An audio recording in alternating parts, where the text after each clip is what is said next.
La que están a punto de escuchar es mi conversación con Hernán Jaramillo, un emprendedor, me atrevería a decir que tal vez uno de los primeros emprendedores del modelo startup eh, que hemos tenido en este país, host del podcast 10 AM Pro. De hecho lo descubrí por ese podcast. Siempre he tenido esta idea de que en español todavía no tenemos suficientes podcasts o al menos suficientes personajes con trayectoria, con cosas que decir, que hagan podcast. Entonces para mí fue una grata sorpresa encontrarme con el podcast de Hernán y de sus colegas 10 AM Pro, sobre el cual hablamos en esta conversación. Así llegué a Hernán. Me sorprendió su historia, porque pensaba que era por otro lado, ¿no? Siempre uno se hace sus preconcepciones, sus prejuicios de cómo es la gente a partir de dos o tres pedacitos de información que ve en internet, en redes sociales.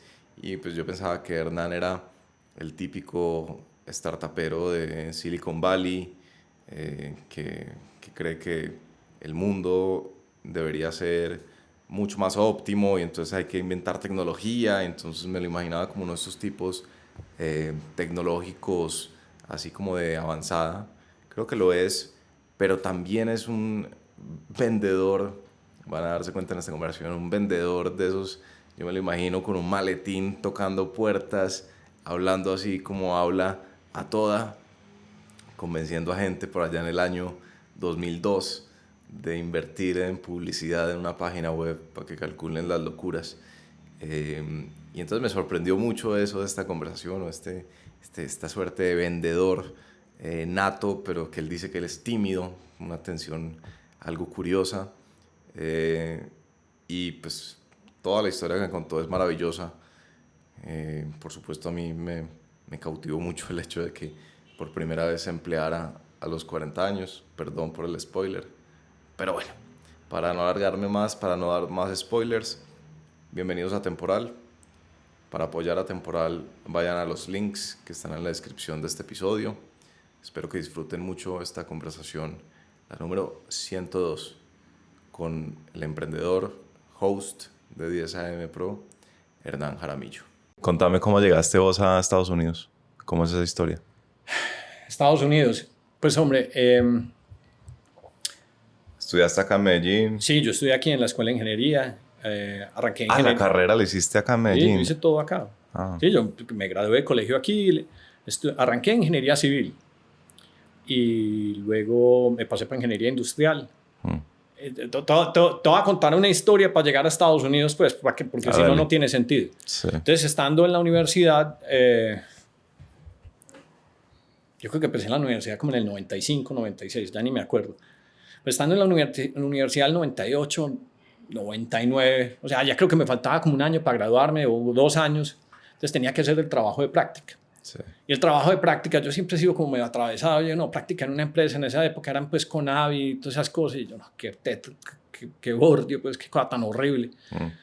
Y entonces, yo en ese entonces en la universidad daba clases de matemáticas. Es más, daba clases de matemáticas porque mi mamá me dijo, usted ya entró a la universidad, usted es libre como gana plata, pues porque claro, mensualidad no hay. Y no, pues si soy bueno para matemáticas, voy a dar clases de matemáticas y todos los días, pero absolutamente todos los días, pues creo que hasta los sábados, de 4 a 10 de la noche, daba clases de matemáticas. ¿Y cómo hiciste para tener esa disciplina? Pues porque uno podría haber dado 2 veces a la semana y pues tenías algo de plata. No, porque resulta que me hice o sea, le daba clases de matemáticas a todos los peladitos del colegio donde yo salí. Sí. Y yo cobraba súper bien. Yeah. Entonces, pues en algún momento estaba ganando más plata dando clases de matemáticas que los profesores de la universidad. Sí. Entonces me quería comprar un carro, entonces me daba para comprar un carro y todas esas cosas. Entonces, o sea, el negocio era muy bueno, entonces vos decías, entre más horas le meta esto. Sí, no, era, y fuera de eso, pues porque entonces yo llegaba a las casas y entonces me daban almuerzo, me daban algo, entonces no tengo que cocinar, me pagan bien. Y fuera de eso, todos eran muy amigos, pues muy buena gente conmigo. Entonces, sí. Y fuera de eso, después de dar tantas clases de matemáticas, yo ni siquiera tenía que estudiar para dar las cosas, porque ya me sabía todo de memoria. Claro. Me acuerdo que una de las cosas que más risa me daba es que, por ejemplo, estaba explicando clase de física, tal cosa, y entonces, pues, el típico problema del tronquito subiendo la pirámide y si se desliza, entonces coeficiente de flexión, mu por yo no sé qué pendejadas. Entonces yo me hacía como el bobo, como si tuviera que usar la calculadora, pero desvía y multiplicaba pues por el numerito ahí. Entonces, esto me decía, entonces todos empezaron como a decir internamente pues en el colegio, no, es que ese man es un teso, ese man ni siquiera utiliza calculadora para hacer los problemas. Entonces, y era que vos ya te la sabías. No, claro, ya la había visto 30 veces pues. Sí. Entonces haciendo eso, pues entonces tenía una red de matemáticas, pues, matemáticas, física, química gigante.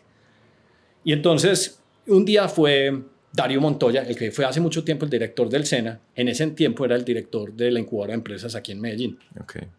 ¿Te acordás? Desde esa época había incubadoras de empresas. Desde esa época había incubadoras de empresas. Luego hablamos sobre las incubadoras de empresas, pues, y lo que yo pienso sobre eso. Entonces el tipo llegó y hizo una exposición y entonces que la incubadora de empresas es que tenemos que aprovechar el talento, las tecnologías. Me acuerdo que el cuento en ese momento era contando que ICQ había nacido, que fue el primer messenger, pues no sé si te acordás de eso. No. ICQ creo que es una compañía israelita, pero pues ICQ es 20 años más tarde WhatsApp, pero en el computador. Y ahí todo el mundo conversaba y luego se volvió Hotmail y toda la cosa. Y el tipo dijo, no, ¿qué hay que hacer pues para inventarse pendejadas y yo no sé qué? Y el que presente una propuesta de idea, pues entonces eso le vale como el trabajo de grado, no sé qué cosa. Trabajo de grado. No, pues qué maravilla. Entonces yo dije, yo no puedo decir que soy tutor, pero yo dije, voy a inventar un sitio que sea como para hacer tareas por internet. Entonces esa fue como la gran idea. Y escribí un papel, pues como un business plan, pues, y de eso que como para entregarlo y pues, por mamar gallo. Y creo que lo había llamado Homework Solutions. Sí. En inglés, pues ni siquiera me ocurrió ponerlo en español. Y entonces con otro amigo, pues, que estaba en la universidad, pues un amigo, pues que... Amigo no, pues compañero de clase. Le dije, mira, esta idea, vos haces la portada del índice, yo lo escribo y entregamos eso y pues, lo pasamos para la incubadora de empresas. Sí. Y lo pasamos un fin de semana, nos dijeron, sí, está aprobado. Como a las 3 o 4 semanas, llega y se aparece Jaime López. Jaime López era el hijo de Augusto López. Augusto López era el expresidente de Bavaria. El que le manejaba Bavaria a Santo Domingo. Sí, pues sí, que le decían pues, que vos lo veías en el Congreso cuando estaba pues Samper y toda la cosa. El man sí, que tiene su figura mítica que se paraba ya, ¿cómo es esa historia? Que se paraba ya en el Congreso pues a revisar las votaciones, pues que era más o menos el que manejaba todo. Y una cosa súper extraña, entonces llegaron y dijeron que les van a dar 300 millones de pesos, pero estamos hablando del 90... Por tanto la compañía, que porque la idea gustó mucho. Y yo, pucha, ¿cómo así? Y no, la compañía. En un día salimos y nos inventamos una oficina, alquilamos por la 10 no sé qué, unos computadores y codeamos una cosa súper rápida, o sea, en HTML que se viera. Y en vez de ponerle Homework Solutions, a mí se me ocurrió un nombre como saca A más, Get A+. Sí. Entonces nos inventamos ese sitio. Y no me espera un momentico, entonces usted ya sabía, en la escuela de ingeniería enseñaban a echar código en el 90 y... No, o sea, yo en esa época ni siquiera tenía, pues creo que tenía computadora en la casa, pero pues uno tenía que pedir la cuenta, prestaba a 3 amigos de Geonet, pues, y todavía me acuerdo del sonido conectándose. Sí, para conectarse. Entonces... pero entonces, ¿quién es? O sea, ¿fue en código o qué? No, alguien siempre más nerd sabía hacer una cosa, pero pues... Una cosa pues muy sencilla. Pues el cuento sencillo. Yo no sé hacer empanadas, pero sé dónde las venden y nos conseguimos a alguien y nos hizo una página. De tal manera que el día que teníamos la presentación con estos manes, teníamos una cosa para mostrar en un computador. Sí. La presentación en la que les iban a decir si les daban los 300 millones o no. Sí. Y a mí se me ocurrió una cosa muy sencilla. Ve, en la página... manda una tarea, en esa época no había esta pendejada, hay que coger un escáner, mandar una tarea o escribirla a texto. Entonces casi que básicamente era un servicio de info que era Plus, un email, mandaban la tarea y entonces yo como tenía un montón de peladitos que la daban, hey, ¿quién no ha hecho la tarea? Yo. Bueno, gratis, métase por este sitio, man. Y yo tenía otro compañero de la universidad con el que me volví socio y todavía soy socio de varias cosas. Y decía, me faltó una partecita. Yo no solo daba clases de matemáticas, y por eso es que, sino que me empezaron a pedir laboratorios, entonces laboratorio de física y química, y yo no tenía tiempo para hacerlos. ¿Cómo así laboratorios? Pues laboratorios, pues es, no sé, laboratorios, ¿cómo se dice laboratorio? pues cuando vos, por ejemplo, querés comprobar que, pues haces un experimento en clase y el profesor de física llega y coge aquí, no sé, 100 gramos de algodón y aquí coge 100 gramos no sé, de aluminio y los deja caer. Sí. Entonces hace la medición y obviamente es el mismo tiempo, porque pero entonces luego, entonces la tesis, la fórmula y un laboratorio es básicamente pues el resumen del problema observado, las ecuaciones utilizadas, escriba, resuma, no sé. Pues o sea, al estudiante lo mandaban a hacer como el experimento en la casa y volver con el reporte. Él lo hacía, pero tenía que hacer un reporte, pues llamémoslo pues, reporte. Y eso es lo que te estaban pidiendo. Lo que pasa es que como yo salí pues, del Columbus School y eso en inglés le decían lab, pues o laboratorio, la mayoría de eran de ahí.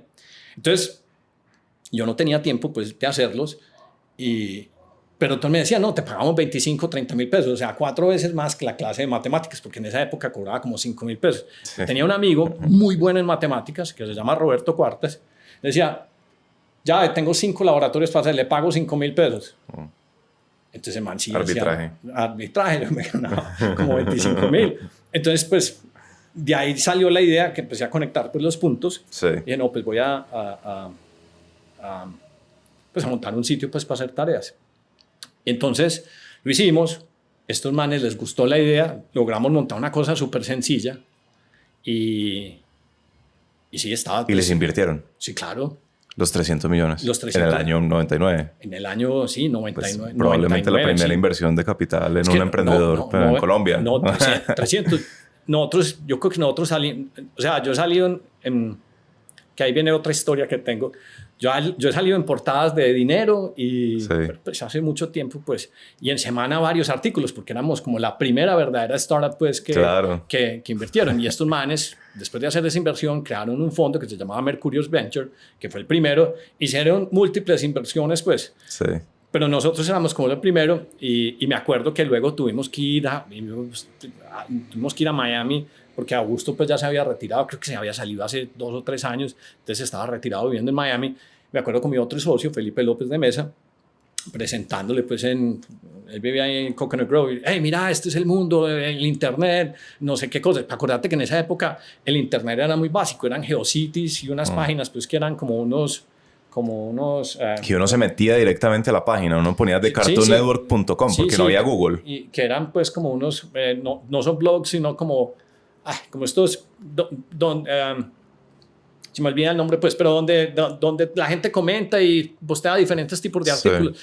Y nosotros contándole, hey, nosotros creemos que el mundo de la educación era esto, y como teníamos tantas tareas y el modelo era gratis, entonces apenas me dieron los 300 millones de pesos, entonces yo lo que hice fue contratar un arsenal de profesores, sí, trabajando 3 turnos de 24 horas respondiendo tareas.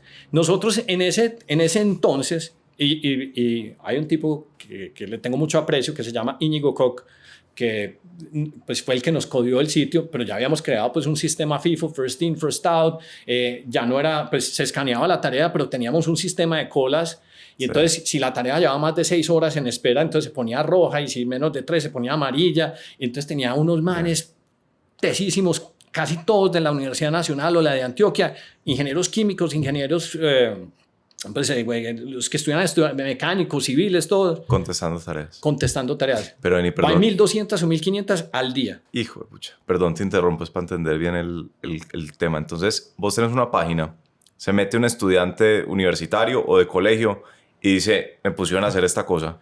Pero no era pues toda la tarea, sino un problema. Pues había, sí, aquí hay un tema pues que no entiendo. Había unos que copiaban todo y decían, sí, resuélvame todo eso. Sí. Y nosotros no, ya una pregunta, pues si quiere la otra, pues tiene que mandar más. ¿Y cuánto me vale? No, era gratis. Ah, ¿era gratis? Era gratis, además. Ah, güey, pucha. Era gratis y entonces lo que nosotros hacíamos es que en esa época se empezaron a aparecer pues los banners, pues no existía ni siquiera Google AdSense, pues que es el que sirve automáticamente en un sistema de subasta pues todos los ads. Sí. Y entonces nosotros, pues Felipe y yo, empezamos a salir a vender publicidad. En esa época, 1999, vendíamos para ahí 50 o 60 millones de pesos mensuales en publicidad, porque nos íbamos para Orbitel, nos íbamos para, pues que ya no existe, nos íbamos para Bancolombia y le decía, le vale el banner 10 millones de pesos mensual, sí, le vale esto. No, a todo el mundo lo teníamos pautando, nadie entendía, todo el mundo era súper... Nadie entendía que estaba yendo nadie la plata. Entendía que estaba haciendo, todo el mundo era súper escéptico. Sí. Pero nosotros dijimos, no, esto, y empezamos, y eso nos cubrían más revistas y más medios y más pendejadas. Y vos ahí tenías que 22, 23, una cosa así. Tenía por ahí 23 años. Sí. Tenía por ahí 23 años y pues digamos que empecé como a construir todo eso y ese sitio Sí. pues era de lo más popular que hay. Entonces, después porque el nombre lo fui aprendiendo pues con el tiempo porque es que no sabía. Entonces el nombre era Get A Plus. Entonces era Get-A-Plus. Y aquí, pues en Colombia, eso no lo escribía ni el putas. Pues. Entonces, no, pongámosle un nombre más fácil, tareasgratis.com. Entonces se quedó tareasgratis.com. Sí. Entonces le pusimos tareas gratis y luego empezó más gente que quería invertir. Pues tengo hasta una historia chévere. Un día llega. Pues, Pero eso fue un negocio rentable a punta de publicidad, ¿o qué? No, eso fue, o sea, desde el 99 hasta antesitos del 2001, que eso es otra historia. Sí. Eso todo el mundo quería invertir. Tengo inclusive otra anécdota, pues, me llamó uno de los Gilinski. Me dijo, yo quiero invertir. Me fui para Miami porque dije, no me voy a invertir porque me pagaron el tiquete. Pero ya estamos hablando de números locos, pero no es que voy a poner, ya ni me acuerdo, 2-3 millones de dólares por tanto por ciento de la compañía. Y yo, uy, pucha. Pero como vos te sabes la peleita, pues, digamos que todo este cuento, sindicato y toda esta gente, Sí. entonces me trajeron ladrado pues de allá, porque todos los que tenían la junta directiva, todos eran pues grupo GEA. Y yo, pucha. Entonces, ya en ese momento ya tenías junta directiva. Sí, claro, porque es que creo que ya habíamos levantado por ahí 1.200 millones. Ya otra gente había invertido. Sí, ya habíamos invertido varias rondas, toda la cosa. Oíste, paréntesis, ¿qué tal era Augusto López? La figura mítica, lo que le alcanzaste a conocer. Pues hombre, yo me volví muy buen amigo, fue del hijo. Y pues amigo es de salir y tomar cerveza. Y Augusto, pues, cuando ya estabas con él era como cualquier otra persona, pues. Y sí, era, en la mesa era, no, digamos que, no pupitradas, pero no sentía que tenía que presentar muchos argumentos para que si el punto que él decía sí o no, eso fue lo único, pues. Sí. Lo otro, pues, que sí tenía toda la cancha y experiencia del mundo. Claro. Y en ese momento, pues, nosotros básicamente éramos unas esponjas que estábamos absorbiendo. Y entonces, pues, me acuerdo que en esa época, yo ya lo veo y le digo, ¿qué hubo Augusto? Pero me acuerdo que esa doctor López o don Augusto, cualquier doctoriado, cosa. Pues, doctoria, pero porque nosotros éramos, pues, como unos pollitos, claro, pues, en la universidad. Pero la historia de él es supremamente inusual, ¿no? O sea, él surgió un poco de la nada y terminó liderando. Pues, no, lo que pasa es que era un buen ingeniero y hizo un montón de cosas y muy astuto. Pero pues por mérito, pues, o sea, no era hijo de nadie. No, eso es puro trabajo, puro esfuerzo, puro trabajo. Conexiones y sabía cómo se fluían las cosas, con quién se juntaba, no sé qué cosas. Una vez creo que se le perdió la clave creo que en el Hotmail o alguna pendejada. Entonces me dijo, Hernán, entonces, pues, ellos tenían la oficina en el fondo acá y él subía y yo como que se la medio rescaté o la adiviné, no sé qué, pero cuando apenas, o sea, todos solo le escribían, pues era Samper y todas esas cosas, pues todos los duros pues de esa época. Sí. Y a mí eso pues me impresionaba mucho, claro. pero yo aquí estoy como tratando de aprender y algo bueno pues debo capturar. Sí. ¿Hay algo que le hayas aprendido que te acordes, como algo así particular? Pero esto ya es una realización muy personal. Una de las cosas, y esto pues ya es como se va convirtiendo el carácter pues de cada individuo, y es una cosa con la que yo siempre pues digamos pues que como tenía, pucha, dictaminaban mucho ciertas cosas y que así, pero me di cuenta que la intuición mía era mejor que los consejos y las recomendaciones de ellos. Pero lo que pasa es que yo no era, pues digamos que no había construido el carácter, primero porque estaba muy joven. Para llevarle la contraria. Pero a mí todo lo que me decía, esto no tiene sentido. Esto no... ¿Y era porque tenía como un paradigma del mundo empresarial de antes? ¿O? No sé, porque seguro él pues estaba utilizando analogías y su experiencia pues, y como era más grande, pues entonces era más poderosa que toda esa transformación. Ya. Pero una de las cosas pues que sí, yo siempre tengo una característica muy extraña, es que soy muy tímido, pues soy muy disciplinado para vender. Entonces, y estos manes pues Augusto y todos son buenos comerciales. Entonces, me acuerdo que cuando teníamos las juntas, una de las cosas que uno decía, voy a pasar la junta hice tantas visitas y me junté con tanta gente y hicimos tantos... que el resultado no hubiera sido, pero que si usted estaba haciendo el esfuerzo, sí. Entonces, pues, entre Felipe y yo éramos, pues, monstruos comerciales, pero monstruos comerciales de una cosa que era básicamente empaquetar aire, hacerte cuenta que coges una bolsa del éxito, la llenas, y decís, esto huele a tanto, deme 500, porque eso era eso en esa época. Claro. Entonces era como complicado. Bueno, me estoy hilando mucho. Entonces pues, volvamos a la historia. Entonces, devolviéndome pues a la historia, entonces nos habían invertido y entonces ya nos estábamos creyendo pues como, porque es que yo creo que éramos uno de los top 10 sitios con más tráfico pues, en Colombia. O sea, sí. Todo, es que 1.500 tareas en un día significaba, vuelvo y te digo, como 20, 25 personas boleando respuestas, escaneando, y el sitio pues estaba, entonces ya tocaba ir a buscar plata por fuera. Y entonces fuimos como un mini roadshow en Miami, y estando en Miami... ¿Por qué tocaba ir a buscar plata? Pues porque necesitabas más plata. Porque como eso es de hace mucho más tiempo, entonces sí. En esa época era cuando el internet estaba más loco, porque el internet era cuántos page views, cuántos hits generabas, y depende del page view y hits que generaras, pues entonces era tu valor de la compañía. Sí. Entonces lo único que queríamos hacer era tener más capital para hacer más tareas y irnos expandiendo en la región. Bueno, esa sí es la única cosa pues que yo todavía como que no me acostumbraba. Augusto, lo que más lo ofuscaba es que si ya estamos en Colombia, ¿por qué no estamos en Perú, Ecuador, Argentina y México? O sea, ¿qué hubo? ¿Qué pasa?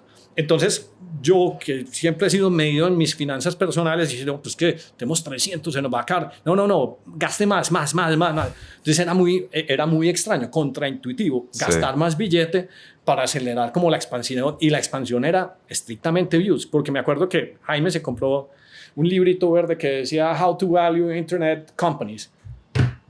Crezca los views, crezca los hits. Entonces había que conseguir más plata para meterle a eso. Entonces ya la plata, pues en Colombia, más pues los duros pues que tenían acá, vos les decías internet. ¿Internet? ¿Qué? No, pues es que difícilmente tienen correo y todos tienen secretaria. Entonces llegó el punto donde teníamos que estar en Miami y estando en Miami, pues yo, un amigo pues, que se había graduado del colegio, trabajaba en uno de estos pues investment banks y toda esta cosa, y le dije, ya, mira, yo te recibo en Nueva York, no sé qué cosa. En todo caso nos fuimos para Nueva York pues 3 meses después, y esa compañía se le llamaba DFL, Donaldson, Lufkin and Jenred DLJ. Pues uno, hacerte de cuenta pues como que luego se fusionó creo que con Credit Suisse, pero bueno, en Nueva York, esto estamos hablando pues 2000, sí. O no sé qué cosa. Hey, queremos $10 millones, pues el 20% de la compañía. Sí, vamos a hacer due diligence. Hicieron el due diligence y nosotros... me acuerdo que ese día salimos de Felipe y yo, huevo, ¿qué nos vamos a comprar? O sea, pues que imagínate uno de 24, 25 años. Además porque eran de esos números, pero, pues, o sea, es que 10 son como 100 de ahorita, pues. Sí, pues entonces íbamos a empezar a hacer el due diligence. Cuando de pronto empieza, pues, el .com empieza a hacer esto. Sí. Entonces ya se puso más difícil, se acabó la plata. ¿Pero qué era el tema con el due diligence? Que no había papeles para revisar. No, el due diligence es que iban a revisar la compañía para decirles si les vamos a dar la plata o no les vamos a dar la plata. Pero en ese momento se empieza a desinflar todo. Y en el momento que se desinfla todo, pues entonces ya los Star Media, ya el sitio, todos los sitios tradicionales, pues ya no valían tanto. Entonces todo el mundo empezó a recogerse y a apretarse.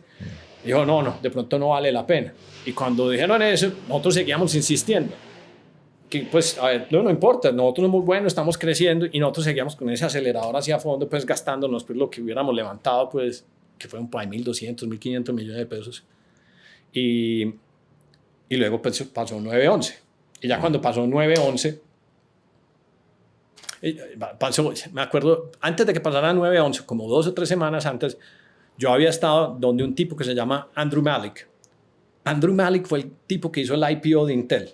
Y Andrew Malik en Lehman Brothers, esto también está chévere. Entonces, o sea, nosotros gustábamos, pero pues los astros se desalinearon. Sí. Entonces ya nos tocó devolvernos. Pues, pero estabas ahí en ese momento viviendo en Nueva York. No, en Medellín, todo en Medellín, todo Medellín, todo. Uh-huh. Entonces nos devolvimos y ya entonces... ¿Y por qué por qué 9/11 es importante? Eso fue como una... No, porque, o sea, ya había empezado la burbuja. Sí. Pero entonces todo el mundo estaba como más nervioso y entonces simplemente acentuó pues el cuento de que, hey, no, risk off. Entonces no más carajadas. Sí. Entonces nosotros llamamos, no, es que acabó de pasar 9-11, entonces pues no. Entonces, claro. A nosotros nos dijeron que era eso. Entonces pues que sí, pues que no. Sí, entonces empieza a tratar de levantar plata. Entonces llega un momento y no somos capaces de levantar plata. Ya esto tiene que dar billete. Nosotros pues listo, ya tenemos tanto tráfico, volteemos el switch y ya no es gratis. Entonces le cambiamos el nombre, pongámoslo Tareas Plus y creo que cobramos como 7.500 pesos pues, por tarea. Por tarea. Nada más difícil que en el 2000-2001 cobrar algo por internet en Colombia. O sea, eso es lo más complicado. Y yo siempre he sido de las personas que ha insistido que una de las cosas que ha hecho que menos se desarrolla esta economía, sobre todo en el aspecto digital, es ese bendito impuesto del 4 por mil. Sí. Porque cuando existe el 4 por mil, la gente quiere estar desbancarizada, porque aquí somos centaveros, pues, y aquí no queremos gastar. Además, pues, que el miedo a las tarjetas de crédito, pues, entonces nos teníamos que inventar como 50.000 elementos, pues, que imprimir una cosa. En todo caso, pues, pusimos eso, o sea, teníamos 1.500, la pusimos de pago a 7.500, y eso no entraba, pues, creo que a la semana, una o dos. Y la gente ya, pues, no, como pasó el .com, entonces el Orbitel se fue, el Banco Colombia se fue, entonces 10, 15, entonces, ¿qué más hacemos? Claro. Entonces todos me miraban a mierda, ¿qué más hacemos? Empezaron a perder también la parte de la publicidad. Sí, claro, todo el mundo se empezó a desmontar porque empezó, ¿cómo es que se llama este man que se ganó? Pucha, se me olvida, Krugman, no. Paul Krugman. Sí, Paul Krugman, que llega, no, el internet, it's a fad, it's not going to happen, y esto desaparece en 5 años. Yeah. Entonces todo el mundo también se empezó a comer ese cuento. Porque vos has visto que no hay, o sea, los pesimistas son las personas que más parecen tener la razón en determinado momento. La única característica que sí es concreta de un pesimista es que nunca va a ganar plata, pues. Pero se ven muy inteligentes en el momento de... Y eso fue lo que nos pasó. Entonces todo se fue como difícil. Y no monetizábamos y nos inventábamos 50.000 cosas, pero se fue acabando la plata. Y yo dije, pucha. Pues yo en mi cabeza nunca he tenido la idea de quebrarnos. No, esto hay que hacer algo. Nos inventamos otra cosa, más extraña todavía. Se llamaba Central de Expertos. Y Central de Expertos es que yo cogí... Suena automotriz. No, ¿sabes qué hice? Como no podíamos monetizar las tareas, yo dije, no, ¿y qué voy a hacer con toda esta gente? Pues la he hecho, ¿qué? Sí. Entonces cogí a todos estos pelados y dije, hey, ¿saben qué? Yo creo que Bavaria, Orbitel, todas las compañías grandes de Colombia necesitan información y nos inventamos un servicio donde mensualmente cobrábamos por buscar información en internet, que es lo más... O sea, no, por meterse a Google, pues. Sí, por meterse... No, en esa época ni siquiera era Yahoo, Copérnico, Altavista. Y nosotros buscábamos información en internet y cobrábamos por ella. O sea, ahí es donde digo que sí éramos magos vendedores. O sea, era un negocio basado en la ignorancia. Sí, y cobrábamos. Yo llegaba, creo que alcanzamos a vender en esa época como 70 millones de pesos mensuales. No jodas. Chicles, ¿qué necesita? Que necesita el precio de los commodities, del azúcar en el Chicago. Y nosotros presentamos unos informes y unos PowerPoint. Sí. Buscando en internet, nosotros ganábamos plata. Increíble. Buscando en internet ganábamos plata. Y después, porque siempre hemos sido creativos, entonces fuimos a Nacional de Chocolates y nos dijo, no, queríamos venderle alguna pendejada, pues como también de ese estilo. Y alguien llegó y dijo, no, es que a vos te tocó el álbum de las laminitas de Claro, Panini. Entonces nosotros dijimos, no, nosotros lo podemos hacer virtual.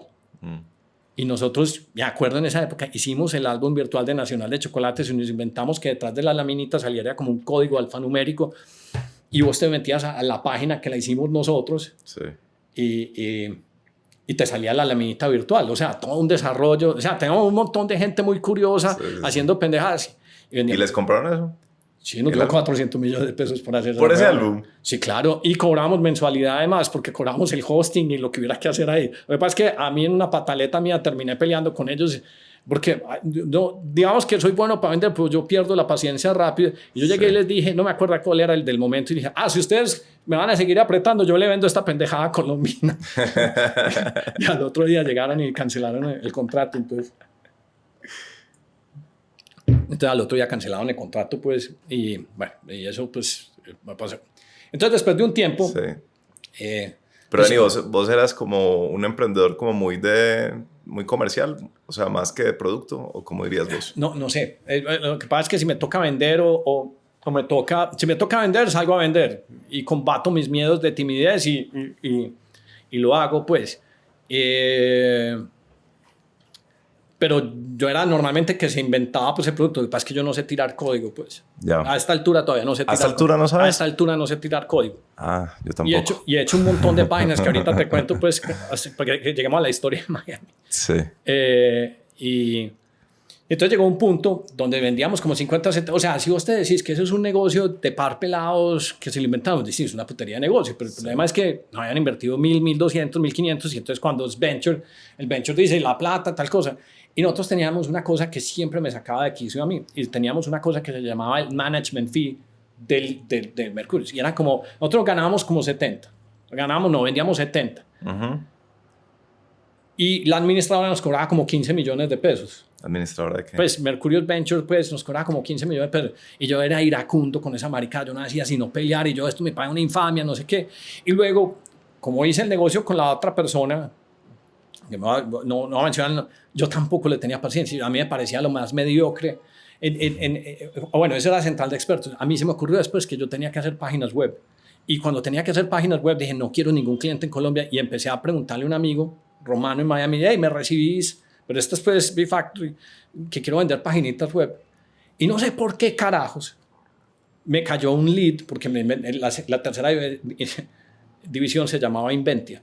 Inventia hacíamos páginas web, pero yo la había escrito en inglés y no, o sea, tareas la compañía que nos invirtió se llamaba B-Factory, y entonces lo primero era tareas gratis. Como eso no funcionaba, me tocó inventarme la central de automotriz. Pues central de expertos no estaba, que no era automotriz, sino que vendíamos aire, pues. Entonces dije, no, tenemos que hacer código, porque todo el mundo después nos llamaba para hacer código, y me inventé esa división que se llamaba Inventia. Ya, la de las páginas. Empezamos a hacer páginas. Por una extraña situación, ya no me acuerdo por qué, me cayó un cliente. Y ese cliente se llamaba Nutech Solutions. Y cuando el cliente me cayó en inglés y dijo, we need a website, yo siempre he creído que si uno se sienta en la mesa y a mí me dejan hablar, pues entonces soy capaz de cerrar el negocio. Entonces, estos manes, era un cliente que estaba en, creo que es Charlotte, ya no sé si es North o South Carolina. Entonces, yo cogí un avión y me fui para allá y me senté. Cuando llego a Nutech Solutions, me doy cuenta que la compañía la había fundado un man que se llama Frank Abagnale. ¿Sabes cuál es? El de Catch Me If You Can, ¿no? Catch Me If You Can. ¿Pero cuál? ¿El policía? No, el man. ¿El estafador? El estafador. Okay. El estafador, porque mira que tiene mucho sentido. Entonces el man empezó a crear unos algoritmos para hacer detección de fraude en los diferentes bancos y querían hacer una página. Y me dijeron sí, y pues me comisionaron la página para hacerla. Me acuerdo, me impresionó mucho porque cobramos como $7,000 y me pagaban $5,000 anticipados.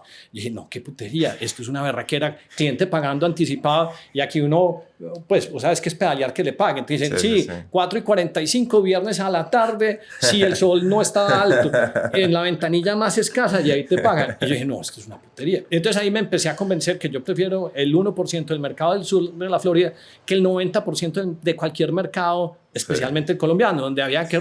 Siempre es... yo me acuerdo en Bavaria, pues, pasaba una propuesta, ¿y cuál es el descuento? A mí todo eso me da mal genio. Sí. Entonces... Pero espere, ¿cómo así? ¿Usted le hizo una página al man de Catch Me If You Can? Sí. Para un servicio que el man hacía para detectar fraude. Para yo vender Nutech Solutions. No, esa no es la parte chévere. Cuando estaba allá me pareció tan interesante y yo les parecí como tan curioso que yo les dije, yo quiero ser distribuidor pues de estos servicios. Llamé a todos los manes que estaban en la junta directiva de la compañía a decirles, hey, vamos a utilizar, en esa época no lo llamábamos inteligencia artificial, ni siquiera machine learning, sino álgebra lineal para detectar los grandes problemas y que ustedes puedan tomar decisiones.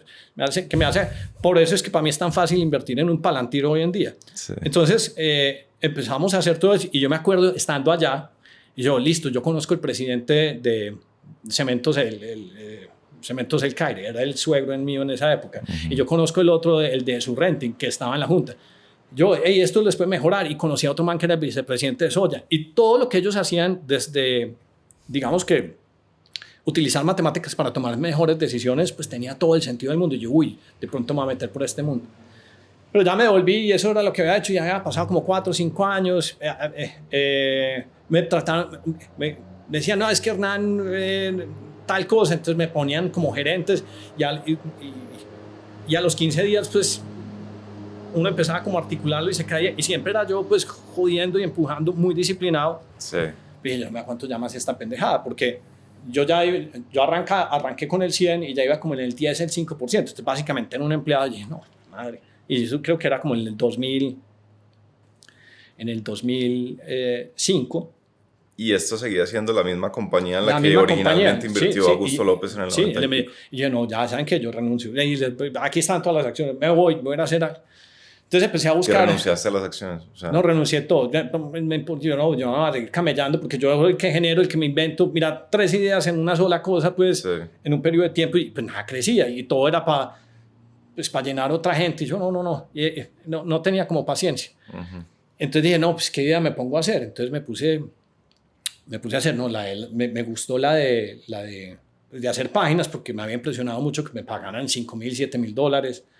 Entonces, cogí al mejor pues, de las tareas, que se llamaba Roberto. Le dije, hey, voy a inventar un negocio y vos vas a ser socio mío en este. Y llamémonos a este programador que está acá y empecemos a hacer el negocio. Entonces, tenía que fondearme. Entonces, un amigo pues, del colegio me fondeó porque le dije, esto es lo que yo voy a hacer.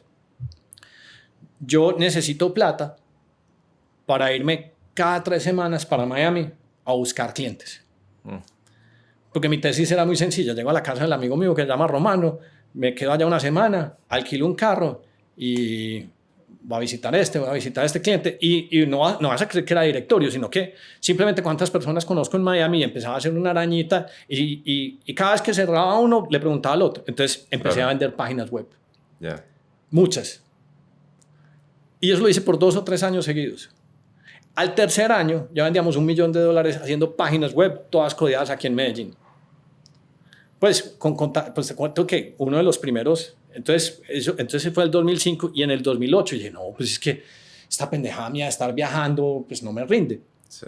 Entonces creé una corp en Estados Unidos, que la dueña era la SA, y como estábamos facturando, entonces pues conseguirme una visa pues como de trabajo era súper pues evidente. Entonces sí, y ya teníamos buen nivel de facturación y toda la cosa.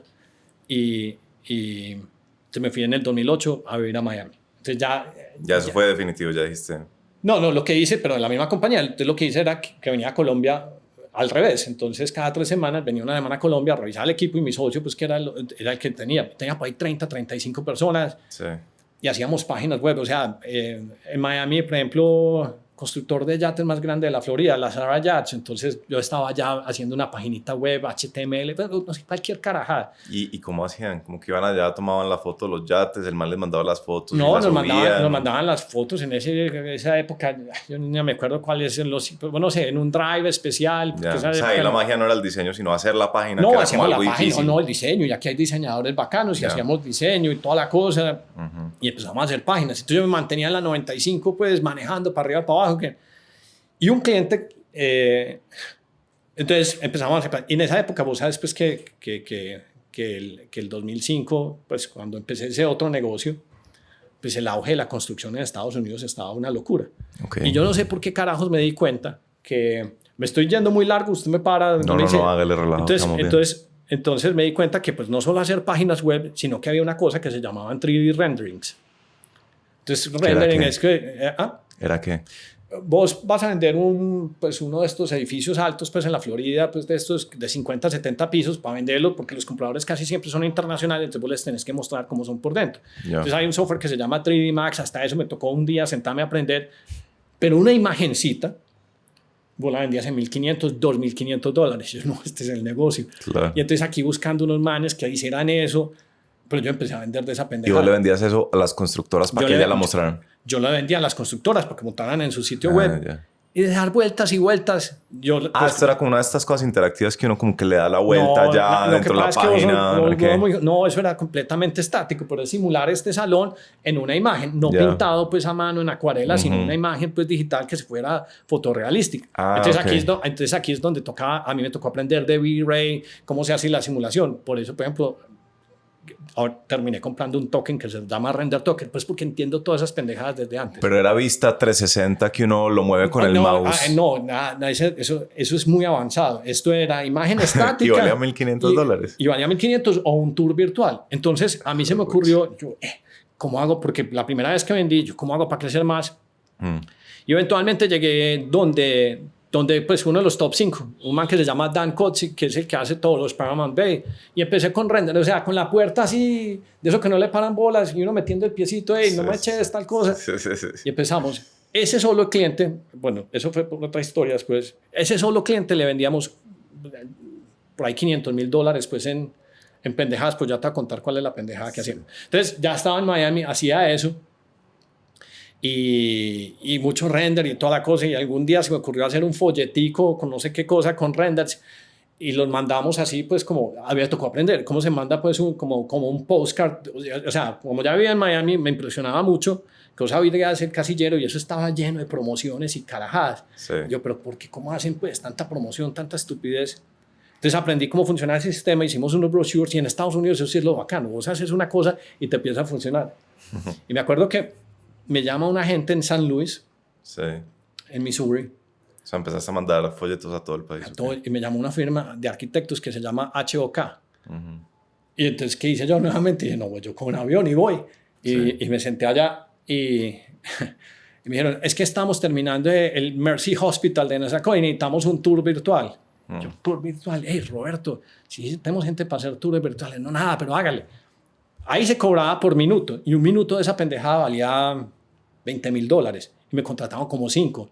Yo dije, pucha, me entregaron los planos, los CADs, firmé el NDA y toda la cosa. Y yo, Roberto, huevón, tenemos que vender esto. Entonces, luego un amigo que entonces me tocaba aquí en Medellín buscar quién hiciera eso, porque aquí no hay gente que tú, o sea, no hay escala de 3D Max y todas esas cosas. Hay un amigo que se llama Christian Hayer, o sea, todos los que trabajan como en las firmas de publicidad y comerciales, digo, no, yo soy capaz de hacerlo. Bueno, hicimos esa pendejada, sufrimos, nos lo pagamos, pero en algún momento me tocó decir, pucha, weón, ¿dónde voy a hacer todo esto? Porque los computadores que uno los compraba aquí en el hueco no eran capaces de renderizar eso. Claro. Eso es un render farm, eso son un montón de computadores viejos procesando una simulación para entregar una imagen, un video, y eso se caían, se quemaban. Yo, Roberto, marica, ¿dónde hacen esto a escala? ¿La India o la China? Yo, huevón, vámonos para la China entonces. Y nos fuimos para la China, aterrizamos en Shanghái, nos fuimos para Shenzhen a buscar gente que nos hicieran renders. Pero todo esto es para poder cumplir ese negocio. Pues ese y otros. Ya. Ese y otros. Sí. Buscar, y todos esos chinos son más piratas que un putas, porque todos hacen páginas, pero todos son renders robados y nosotros, de acuerdo, pues en Shenzhen, y yo, no, listo, sí. Y pues, no, si nosotros cobramos 20,000, ellos nos lo cobraban $1,000 y nosotros, listo, arbitraje perfecto. Entonces ahí medio nos desembalamos, aprendimos, pero era un negocio como berraco y peleamos con verdaderos estudios. Que nosotros éramos unos manes que armaron una idea, pero me acuerdo que la más tesa se llamaba Spine 3D, y Spine 3D a la misma compañía donde yo conocí a este man, pues de Paramount, le cobraba $1,500,000. Ya, yo me creía que estaba ganándome 100,000. No, es que los tesos cobraban $1,500,000. Yo, no, qué huevón. En todo caso, pasó un tiempo y pasó el 2008, donde se desbarató todo, y el man constructor se quebró, pero le había quedado como un préstamo, lo que se llama un mezzanine, como de $4 millones, y me dijo, hey, ¿sabes qué? Yo quiero hacer un sitio de carros. Y ¿Un sitio de carros? Pues de vender, pues, hacerte cuenta... una página para vender carros. Hacerte cuenta, ¿cómo se llama tu carro? ¿Cómo se llama la que venden? Donde, no sé, ¿cómo se llama la? No sé. Si vos querés comprar y vender un carro en Colombia, ¿cuál es el sitio? Bueno, pero este man, porque es muy galludo, dice, no, tiene que ser un show virtual donde usted pueda armar las llantecitas, correr el carro, entonces todo los renderings, todas esas pendejadas funcionaban. Y yo con un ejército aquí de 30 huevones, codeando, diseñando, e hicimos un portal que se llamaba PS Cars. No le fue bien, pero pasó una cosa súper extraña. El man me dijo, hey, vamos a Atlanta, y en Atlanta había una feria pues como pues, de carros. Y este man hizo un booth, una cosa que es gigante, y Autotrader es el sitio de mayor venta de carros pues, de Estados Unidos, pues portal online, y esos manes compraron eso. Y a mí me impresionó, me impactó mucho, porque dije, pues que todo esto lo hicimos en Medellín. Marica, yo qué estoy haciendo, construyéndole páginas a la gente. si vos te has oído el cuento, pues que no hay un sastre rico, pues porque pues, si uno hace trajes a la medida, pues nunca escala. Sí. Entonces ahí se me ocurrió la brillante idea de que me tenía que ir a San Francisco. Entonces ya te conté cómo llegué a Miami, esa era la primera pregunta. Esa es la primera pregunta. Oíste, y bueno, un momento, sabes que es muy curioso, pues yo no te conozco, te estoy conociendo hoy, pero pues te había visto algo pues en redes y esto, y uno se arma unas ideas, pues uno se arma, yo ya me he armado toda la narrativa tuya, y no tiene nada que ver con lo que me acabas de contar. O sea, yo pensaba que vos... me preguntaste que cómo llegué a Miami. Sí, pues yo pensaba que vos vivías en Medellín y de un momento a otro te habías ido para Silicon Valley. No. Y lo último que se me hubiera ocurrido es que vos eras un maletero que vendía comercialmente. Hablé un poquito de eso. Inclusive me acuerdo cuando tenía la junta, porque de verdad yo empiezo a presentar y me da calor, empiezo a sudar, pues, pero es que esto es desde que tengo, o sea, yo conocí a mi primer no y yo me acelero, y empiezo a sudar, y empiezo a hacer así, y yo, uy, tal cosa. Mi esposa se muere de la risa porque cuando me conoció lo primero que hizo fue coger un rollito de Kleenex y dice, tranquilo, no sudes tanto, pues. Benny, vos decís que sos tímido. Sí, entonces me acuerdo que cuando tenía las primeras juntas, algunos de los miembros, no, es que Hernán, ¿qué va a vender si es muy tímido, que no sé qué? Sí. Pero la timidez la compenso con dos cosas, con disciplina. Sí.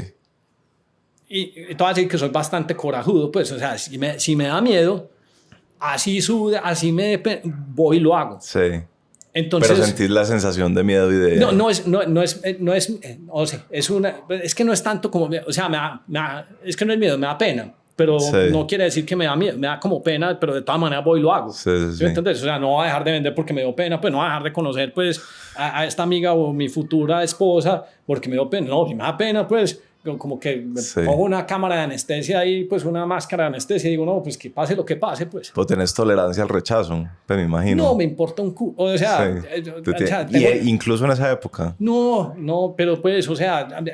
fue genético, no lo entrenaste. Pues... el rechazo es casi que lo recibo como lo puede recibir un autista, no me importa. Es más, uno de los ¿querés que saltemos a San Francisco? Hágale tranquilo, para donde vaya su cerebro. Entonces, para conectarte una historia, entonces, que me decías si aprendí a rechazarlo. Mi abuela tenía una explicación súper chévere. Vea, mijo, él no está fijo. Entonces, simplemente cuente cuántos nos va a tardar para llegar al sí. Para irme para San Francisco, le dije a mi esposa ahí, nos vamos. ¿Y qué? No, significa cerrar este negocio, que es bueno. O sea, que es bueno es que vendía... O sea, ya tenía un apartamento alquilado acá, carro, casa, allá en Miami, o sea, viviendo una vida cómoda. Pero me empezó a me empecé a cuestionar. Me acuerdo con un amigo que nos íbamos los fines de semana, pues ya estaba en los 30. Nos íbamos para la playa, tomando cervecita en la playa. Yo, marica, donde yo cumpla 40, huevón, ¿con qué cara voy a mirar al de los 30 y decirles, marica, te dio miedo no irte para San Francisco, huevón? Simplemente por huevón. Y no, me tengo que ir, porque pues qué pena conmigo mismo arrepentirme de no haber hecho una cosa porque me dio susto. Entonces, llegué y dije a mi esposa, tenemos 6 meses para ir en San Francisco sin ingresos. Me acuerdo que imprimí, pues, bueno, esta es la parte, me tengo que ir para San Francisco por una excusa, pues no a vender páginas web, sino a vender una idea. Ahí en qué idea volví a vender. A las tareas. Sí.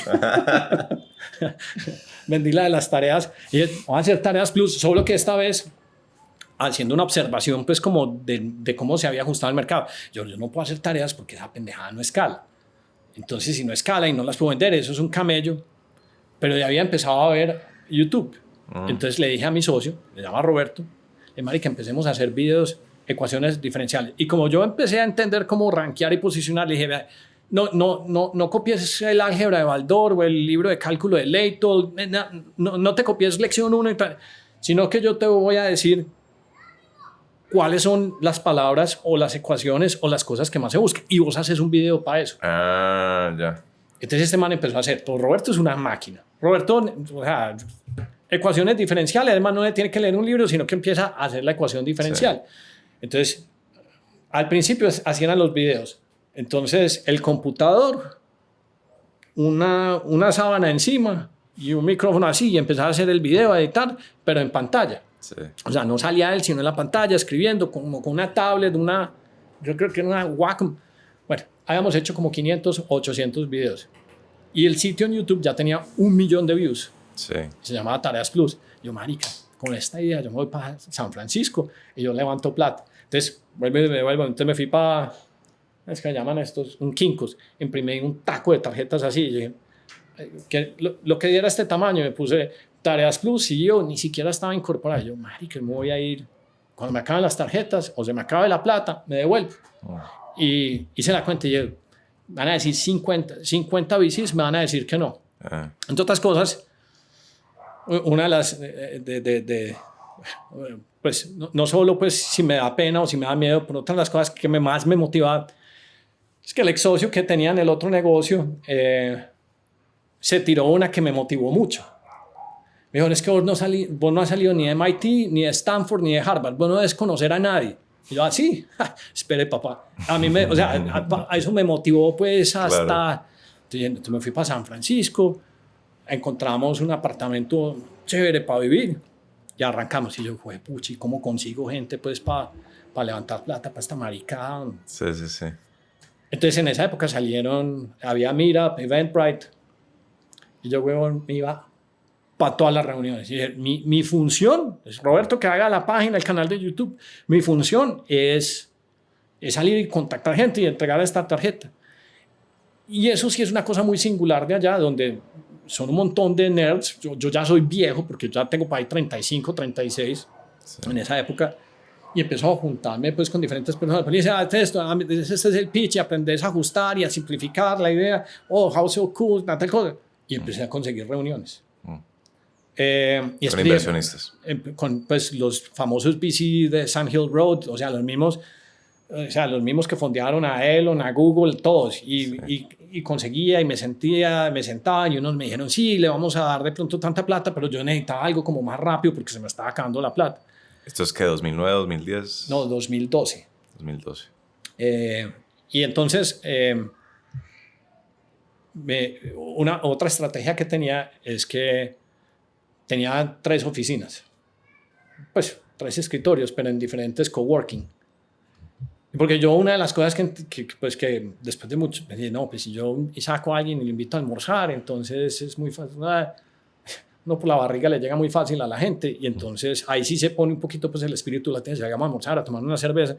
Entonces yo iba como a 3 coworking diferentes a la semana, y en un coworking me tocó al lado de un huevón que se llama Michael Temkin, que es muy amigo mío, que lo habían acabado de nombrar como cabeza de un fondo de educación. Sí. Nosotros nunca hablamos de eso, sino que salíamos a comer tacos, cervecita. Y digo, ¿qué haces? Y yo hago esto. Y después de rato, el elemento más importante es eliminar la desconfianza. Y apenas uno construye el primer lazo, y contame cuál es tu idea. Y es esto. Uy, qué idea tan chévere. ¿Y cuánto estás levantando? Y yo, no, mañana viene el jefe de Texas, de una compañía que se llama Academic Partnerships. Yo me fui para el tablero a hacer de lo que estábamos haciendo y la gran visión y yo no sé qué carajada. Sí. Y él me dijo, váyase para Texas, para Dallas, el próximo fin de semana. Y yo, coja un avión y váyase para Dallas. Cabeza. Y otra vez yo iba a empezar y me dice, Michael, le vamos a dar $2 millones a este huevón, partidos así. Y yo, sí, no, qué raquera. Pero pues... ¿Cuál era la visión? O sea, vos tenías un canal exitoso de YouTube. ¿Y qué seguía? Entonces queríamos construir una plataforma para distribuir ese contenido. Después ya con la gente pagando. No, gratis todavía. Te encanta gratis para la gente. No, lo que pasa es que no es que es que vos tenés, si no tenés plata, si no tenés plata todavía y la estás bootstrapeando. Y como sabía que era en español y que en Latinoamérica nadie saca una tarjeta de cliente, yo no dije, no, tengo que alcanzar distribución, porque si alcanzo distribución, después viene la llave pues, de conversión. Sí. Y entonces estos manes nos dieron la plata, hice un negocio como medio chimbo porque me la partieron pues en tranches y me quedaron mal en la más grande. Entonces ahí empecé a sufrir. Entonces estos manes en ese tire y afloje, o como yo ya venía pues de otros tigres, o sea, ya venía de estar entrenado a Augusto y la otra junta, y yo dije, yo me voy a dejar espolonear de nadie más. Sí. Y con unas credenciales muy berracas. ¿Usted sabe quién me pusieron cuando tenía Tareas Plus en la junta de esa compañía? No sé. Un man que se llama Jeb Bush. Jeff Bush, el hermano de George Bush. La casa de este man era la del presidente, o sea la dábamos así, o sea, otros megaduros. Pero sí. Entonces, yo no sé qué les pasa. ¿Y te lo puso esta gente de Texas? Ah, claro, ellos son de Texas. Sí, porque son de Texas. Entonces, sí, estos manes, en algún momento me quisieron, el tercer tranche, que era la plata más grande, empezaban como a renegociar. Y yo, pero ¿cuáles huevones? Si eso está escrito, ustedes me tienen que dar la plata. No, y venite para vivir a Dallas y que mira que te vamos a dar seguridad, seguro de salud. Y yo, pues estos carechimbas creen que pues yo vine del monte o qué caputa. Entonces me puse de bravo y me cortaron el chorro. Me dijeron, no das plata. Y yo, pucha. Entonces me volví para San Francisco. Y en San Francisco... Y no, ya ha pasado ya varias veces, ¿no? Que si sí. Entonces me voy para Colombina. Vaya para Colombina. Me fui para San Francisco. Y en San Francisco, y no, ¿qué va? Pues me acordaba del cuento de las tarjetas. Entonces, pues, la primer plata me salió después de 12 no. Yo, no, aquí tengo un montón de tarjetas. Me voy y visito otros VCs. Pues... Sí. Estaba viendo Shark Tank una vez y Mark Cuban dijo, invertí en una compañía de educación, y yo creo que ya existía Twitter y yo había como a partir del Twitter descifrarme el email de Mark Cuban y le mandaba email a Mark Cuban, hey Mark Cuban, yes, I'm interested, send me the tech, pero así una máquina pues así tan. Sí, yo vi tu artículo de cómo conseguir reuniones con VCs y son 11 estrategias, ¿no? Pues una es eventos, bueno, la otra es adivinar el correo, es una locura. Pero así, pues puro hustle, puro y verdadero, pues, o sea, el Bill Gurley, el que invirtió, o sea, a todos. Pero tenía un problema muy grande, que era el 2012. Una vez me senté con un inversionista que se llama Jason Calacanis, que es de este man que sale en All In Podcast. Me senté con ese man y le expliqué, y ese man había hecho unos canales de YouTube. Me dijo, bacano, pero no entiendo cómo esto va a funcionar en Bolivia. Y yo, ¿cómo así? Sí, porque en Bolivia no hablan boliviano. Yo, no, huevo. Sí. O sea, me tocaba evangelizar sobre Latinoamérica. Claro. Y es que para los gringos el sur no existe. O sea, es que no, para ellos México es Suramérica. Sí. Entonces ellos no dimensionan, ellos no saben que Brasil es del tamaño de Estados Unidos, cruzaban un avión pues de lado a lado. Sí. Entonces era muy berraco porque tenía que evangelizar.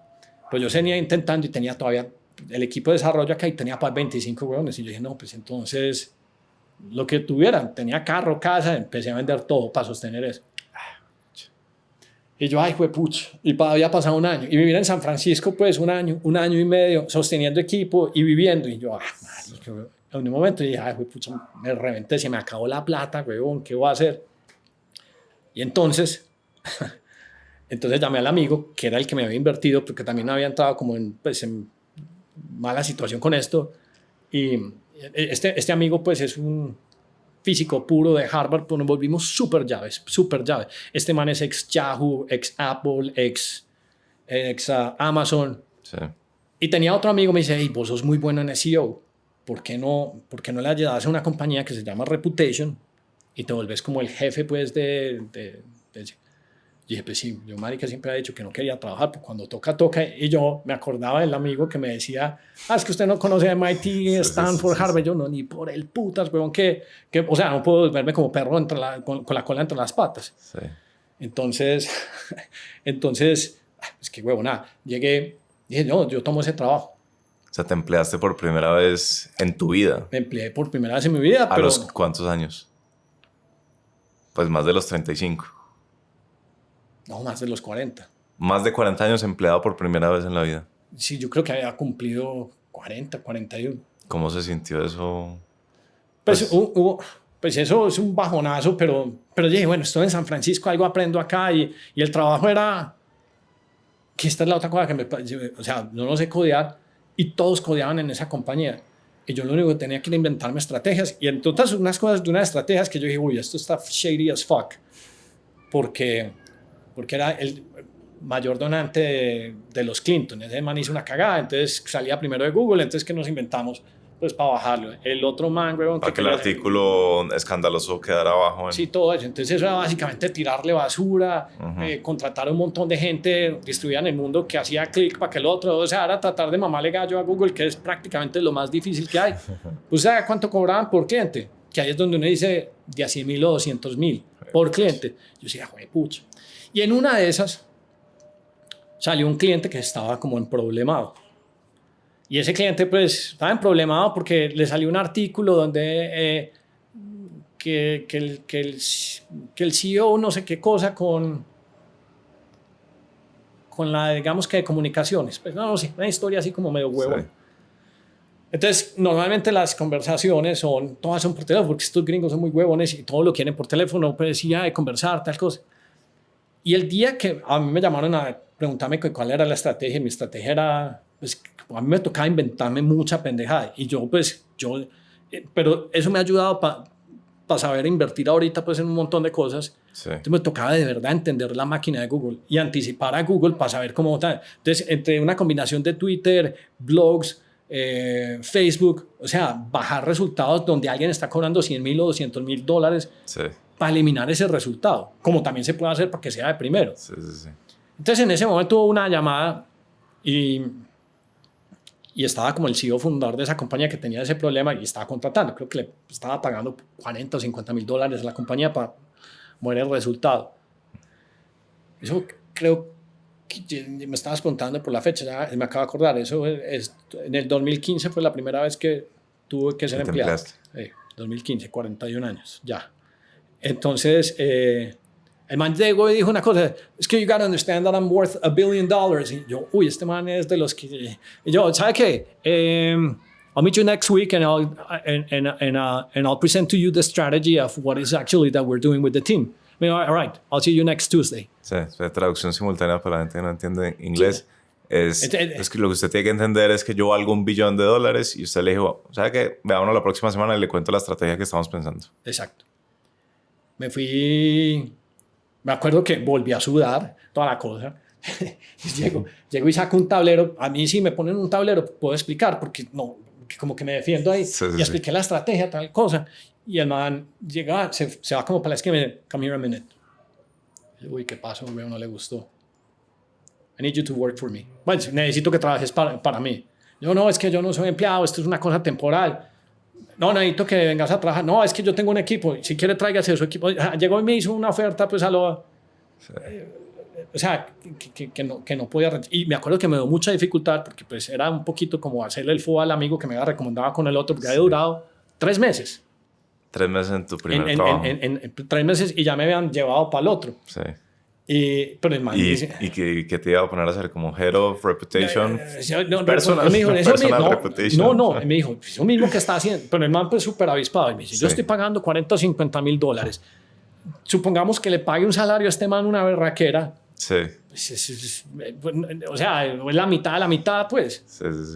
Entonces, pero cuando entré, y esa era pues una de las startups, pues como te digo, pues, o sea... Vos entras allá y todo el mundo tenía su perro y había música y estaba en San Francisco. Sí, la otra tenía una cosa muy inconveniente, es que me tocaba manejar como 2 horas de ida y de regreso hasta Redwood City o coger el tren. Y yo esa pendejada, pues, me parece lo más inútil del mundo, pues. Sí. Entonces, le acepté al man y me acuerdo que fueron 5 días. Yo, marica, Andrea, ¿qué voy a hacer? Andrea es mi esposa. Pues sí, vamos. Y arranqué a trabajar ahí. Le dije, trabajo con usted con una sola condición. Yo tengo un equipo y este es el man con el que yo... Y este man vive en Colombia. Y este man solo se puede ganar esto. Entonces yo dije, este man se tiene que ganar $200,000. Me dijo, listo. Entonces me traje a mi socio Roberto, con el que tenía, el que había hecho las tareas, con el que había hecho los sitios web. Y nos hicieron los papeles y todo eso como por dentro de un tubo. Y nos fuimos a trabajar pues a una startup. No, a esta pues, que en este momento se llama It Just. Entonces empezamos a trabajar ahí. O sea, yo arranqué en el 2016, pues casi que en enero, a trabajar ahí. Y al principio era, pues, cómo hacer lo mismo que habíamos hecho, pero cómo rankear, mejorar los resultados, mayor visibilidad, tal cosa. Sí. Un montón de pendejadas. Pero luego a este man le pasó una cosa que también me va a pasar. Se quedó sin plata. ¿Quién, Roberto? No, esta compañía It Just. Sí. Pues esta compañía ya había levantado... En esa época creo que como $400 millones. Uh-huh. Porque el man lo querían sacar, pero este man era como muy avispado y no se dejó sacar y se atornilló, y entonces yo lo veía haciendo como volteretas y nos caímos súper bien. O sea, también nos caímos que cuando me contrató me puso una condición y me dijo, lo contrato, pero yo quiero ir a Medellín. Yo, bueno, listo, vengamos a Medellín. Que no me gusta decir porque en el 2016 nos empezamos a poner de moda por todas las películas de narcos, Netflix, y yo le decía, ni siquiera te la veas que es con un actor brasilero, es un aburridor, no, encantado que quería venir. Sí. Entonces lo trae y nos volvimos súper llaves, pero súper llaves, pues, o sea, yo creo que yo pasaba y yo lo trato como trato una de tan, entonces aquí en la palma, what's up, the brother from another mom, pues hijo de mi hermano, pero de otra mamá. Sí. Entonces empezamos a tener como muy buena química. Y se le acabó la plata. Entonces se le acabó la plata. Y cuando se le acabó la plata, yo lo veía y yo he levantado plata, si quieres yo le ayudo. Pero el man estaba como atrancado en Silicon Valley. Sí. Me dijo, hágale, pues ayúdeme, pues, porque ¿qué más se va a hacer? Pero con toda la libertad. Una de las cosas más extrañas que siempre me ha pasado pues, en Estados Unidos es que te contratan y nunca te dicen qué es lo que tienes que hacer. Okay. Sino que te dicen, vaya, haga algo. Y entonces uno sale y hace, pero como con una libertad y una cosa tan extraña. Y este man me contrató. Entonces yo haciendo esto, me dijo, no, listo, levanta plata. Y yo, ¿por dónde empiezo? Pasaron como 6 meses, 1 año y yo no había levantado plata. Y vos ya tenías los contactos de los primeros que habías levantado. Sí, pero ninguno de esos me quería recibir, pues, porque había como ruido alrededor de la compañía. Y entonces, pues, sí tomaban las reuniones, pues, porque eran cordiales. Y, sí. O sea, hice todo. Y yo, marica, ¿qué voy a hacer? Me va a tocar irme para otro lado. Cuando de pronto llega y me dice, ¿sabes qué? Eso está interesante. Alguien llegó y dijo, yo quiero invertir $500,000. Sí. Entonces yo le hacía memes y le decía, mira, vos sos el león y yo soy la hiena, pero aquí está mi pedacito de carne. Con eso vivimos tal cosa. Sí. Pasaron 6 meses y me le aparecí con 10. ¿Con 10 qué? Millones. ¿Qué levantaste? Levanté, dando vueltas por México, por Colombia, por Brasil, por Argentina, por España, boleando avión, echando cuenta. Sí. Y pasaron 2-3 años y me le aparecí con 100. Hijo de pucha. Dando volteretas. Sí. Y hablando de una huevonada que no tenía ni puta idea. O sea, plant-based, yo no soy vegano, no entendía esa huevonada. Y luego empezó con una que es carne cultivada. Sí. Que es básicamente vos vas a volver a comer pollo, cerdo, res, todo cultivado. Me ajusté el chip, aprendí ese cuento y salí a echar esa pendeja.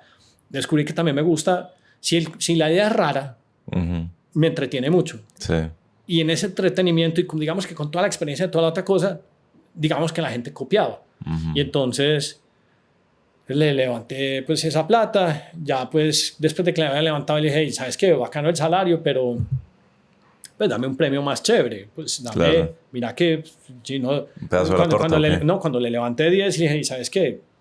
O me tratás como un miembro de junta directiva, pues es decir, con un paquete de opciones similar, o yo me voy a levantar plata por una startup mía, que era pura mierda, pues porque no tenía ninguna idea, pues venía Tareas Plus 25, pues. Y entonces, pues me dio un paquete de opciones, pues. Sí. Y entonces, pues un tiempo ahí, entonces, luego, eso fue en el 2016. En el 2020 pasa la pandemia. Y nos encierran a todos en la casa. Sí. Yo no tenía nada para hacer. O sea, tenía que hacer llamadas. Hacía 1, 2, 3 llamadas por teléfono. Pues el resto del día nada para hacer. Y a mí siempre me ha gustado como el mercado, las acciones. Entonces empezaba a invertir. Una de las cosas que empecé como a identificar es que como me ha tocado vivir como tanta bobada, uno empieza como a identificar patrones o me empieza a dar curiosidad, cosas que no son comunes. Y me acuerdo... Una cosa que yo odiaba siempre es que cuando estaba en la oficina, pues cuando estaba en la oficina siempre se trataba de salir como a almorzar, a comer por ahí, no que hace uno en la casa o en las oficinas. Y en 2013 me fui para un restaurante y había unos pelados hablando de una pendejada que se llamaba Stellar Lumens. Y eso es como un blockchain de los viejos, 2013. Y me puse a investigar y terminé comprando un montón de Bitcoin a $100. O sea, la ganga más ganga de la historia.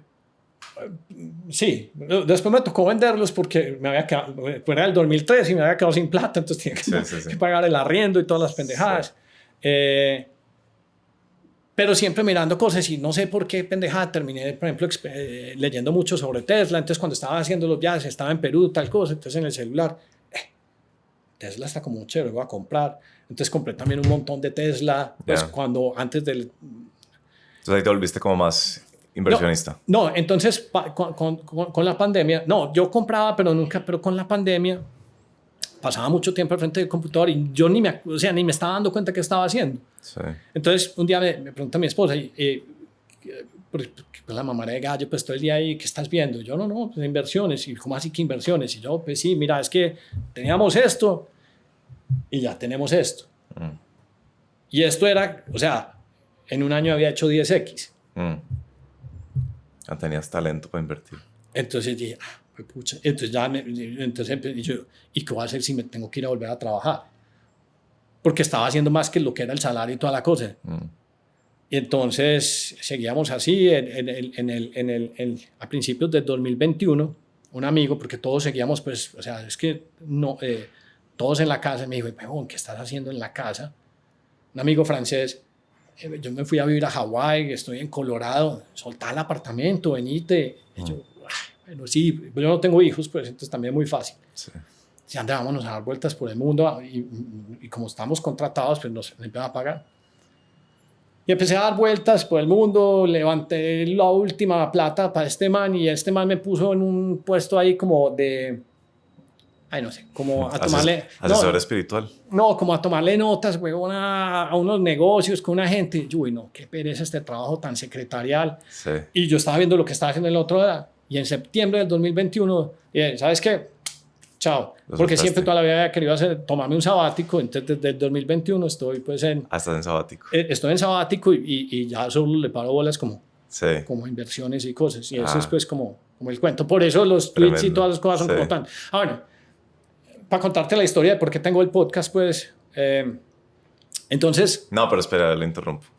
Ya que podemos ya empezar el podcast. Bueno, ya me San Francisco. Ahora sí podemos arrancar. Antes de que lleguemos al podcast, que me interesa porque me parece muy interesante lo que están ustedes ahí haciendo. Contame, o sea, vos fuiste en realidad de los primeros startuperos. Sí. O sea, porque yo creo que mucha gente piensa la primera camada de startuperos es Freddy Vega, el de Platzi, el de Simón Borrero, el de Rappi, pero vos ahí ya llevabas un recorrido el berraco. Pues 10 años antes, creo. O sea, vos ni siquiera haces parte de una camada, vos sos el 0.1, es como una anomalía. Sí. ¿Cómo hiciste para medírtele? Ya me hablaste del coraje, pero ¿cómo fue ese proceso de estabas en algo en que no tenías referentes cercanos? Pues no había otro colombiano. No, pero porque es muy fácil. Es que todo lo que había aquí para hacer, pues me da pereza. Es que me da físico aburrimiento, pues. Yo siempre, pues, mamo gallo, pues, en la época, yo, marica, donde ustedes me vean en un Twigo encorbatado, yo prefiero, me tiro del tercer piso, pues, pues, no tengo mal, pero es que me da pereza, me parece, voy a decir algo y esto es lo que sacan, pues, me parece intelectualmente poco estimulante. Sí. Pero al mismo tiempo eran como hablando del tema de la frase que a vos te gusta, de que uno es el promedio de las 5 personas que lo rodean. Ese es era un poco la realidad o el promedio que te dictaba o que vos podías ver en tu momento en la universidad, en el colegio, pues no tenía la posibilidad de ser un startupero porque simplemente no existía. Cuando yo empecé ingeniería, cuando yo empecé ingeniería civil, la empecé porque creo que me gustaba el Lego y Stralandia, me gustaba construir. Pues si vos querés construir necesitas backup financiero, pues, y pues digamos que tenía educación, pero pues el backup financiero para construir pues no era existente. Y con lo que me pasó con ese trabajo que mandé a la universidad es que el conocimiento en la tecnología me hizo entender que produce una palanca muy poderosa. Y es que yo, de ser un huevón de la universidad, pasé a sentarme con un man que había sido el Max, pero no, o sea, no tenía las conexiones, no tenía el conocimiento, tenía el conocimiento de algo. Entonces dije, ¿por qué me voy a quedar en el mismo conocimiento si en el conocimiento? O sea, es que con este conocimiento yo me he sentado el Family Office tercero más rico de México, con jeques árabes, pero ¿por qué ese conocimiento? Porque toda esa gente está buscando dónde invertir. Entonces esa palanca... Esa era tu palanca. Mi palanca... A falta de la palanca capital, tenías la knowledge. Exacto, la palanca de conocimiento es brutal. La palanca de conocimiento es la palanca más grande que existe. La palanca de conocimiento te sienta con Steve Jobs. Yo, por ejemplo, pues yo le he echado pitch a Peter Thiel, le he echado pitch a Zuckerberg con conocimiento, pues de las ideas, pero me han puesto en la... Sino, digamos que vos te querés sentar con Zuckerberg, le vas a decir que vendes flores en Colombia. Pues, ¿por qué? Vos llegas y le decís, no, que estás acelerando el poder computacional del AI porque te inventaste yo no sé qué LLM, entonces dice, venga, yo escucho. Entonces, la palanca del conocimiento te da acceso. Entonces fue por eso, pues. Y aquí, esto es chévere, pero el conocimiento, pues, bueno, y cuando había hecho lo que, ese central de expertos, pues ya le había llegado a todos los más duros de todos. Entonces y aquí, ¿qué más, pues? O sea, ya le había llegado a los de Argos, ya le había llegado a los de Banco, ya me los conocía, pues, como tú. Y aquí, entonces, ¿qué más? Pues, ¿Qué sigue? ¿Qué sigue? Yeah. Entonces es más por eso. Ya. Hablaba más de esa idea de los 5 ¿cómo ha sido para vos en diferentes momentos? Las 5 personas más cercanas y cómo sos intencional en eso. No. Más que ser consciente, porque es que uno va a mimetizar. Pues, si pasa en la física, ¿cómo no va a pasar en las personas? Que usted puede fusionar 2 metales con temperatura o simplemente déjelos juntos y empiezan a cambiarse pues, los iones, átomos pues, que sean correctos y se fusionan. Deje 2 metales de diferente tipo juntos, déjenlos un tiempo y se fusionan. Eso pasa a nivel físico, eso pasa. Imagínate lo que puede pasar con una persona que es tan permeable a las sensaciones y los pensamientos. Y entonces, por ejemplo, digamos que los amigos que yo tengo tienen unos negocios súper bacanos, pero son unos negocios muy convencionales. Y son unos negocios pues, que me parecen súper chéveres, pero que a mí no me parece que yo deba o quiera participar en ellos. Sí. ¿Sí me entendés? Sí. Entonces uno empieza a buscar y eso sí va pasando. Entonces cuando me voy para Miami, entonces las conexiones se vuelven una. Cuando paso a San Francisco, las conexiones se vuelven otras. Sí. Y entonces ya te empezás a permear de otro tipo de acceso, de otra palanca y también de otras ideas. Por ejemplo, me acuerdo, mira, por ejemplo, entonces amigos de Medellín. Entonces uno me llegó y me dijo, no, es que usted no salió de Stanford, MIT, Harvard, entonces por ende no puede ir a hacer eso. Sí. Y otro huevón, que era el de la construcción, me dijo una cosa que me impresionó tanto, que realmente ese fue como el detonante para irme para San Francisco. Me dice, Hernán, es que vos no entendés una cosa. Y yo pues era el que que me pagaba un montón de plata por hacerle el sitio. Es que vos no entendés una cosa, y es que un negocio de $10,000 gasta exactamente las mismas neuronas que uno de $10 millones. Sí. El estrés es el mismo. Sí. Solo que uno decide en cuál le pones. A mí me dijo eso y yo, sí, man, tienes toda la razón. Entonces, conociendo a todos los otros, yo les conozco la aspiración a todos en ese sentido. Entonces yo no voy a buscar otros que aspiren como pues, un alcance más largo, porque finalmente pues, nos degradamos en un periodo de tiempo muy corto y eso es otra cosa, es que aquí todo pasa muy lento. O sea, construir una compañía digamos que no apalancada en los nuevos conocimientos es un ejercicio. Usted quiere ser un constructor. Para llegar a tener volumen, te vas a tardar 5, 10, 15, 20 años. O sea, sí. Es muy lento. Pero el conocimiento es simplemente... Lo que pasa es que si vos ya habías identificado todo, te tenés que buscar otra cosa. Es como tu filosofía. Es que no es pero ¿y vos cómo ves la vida? Como que es como un videojuego y cada vez hay que buscar como algo más, como un nivel más difícil. No, en este momento, porque como pues ya tengo 48 sí. Y no he hecho sino corretear, entonces ya es más un poquito como disfrutar, más pausa, hacer sí, o sea, todo lo que sea estimulante a nivel intelectual me da mucha curiosidad. Sí. Pero no ese ejercicio de estar corriendo, porque es que yo no tengo el don de la ubicuidad. Yo no puedo estar a toda hora en todas partes y el día está limitado por 24 horas. Entonces, a mí me gusta despertarme sin despertador. A mí me gusta una cosa que uno va descuidando y es que deja de hacer ejercicio. Entonces hacer ejercicio para poder sacarle más kilometraje, pues, esta biomasa, compartir más tiempo no estar ocupado a toda hora, porque sí.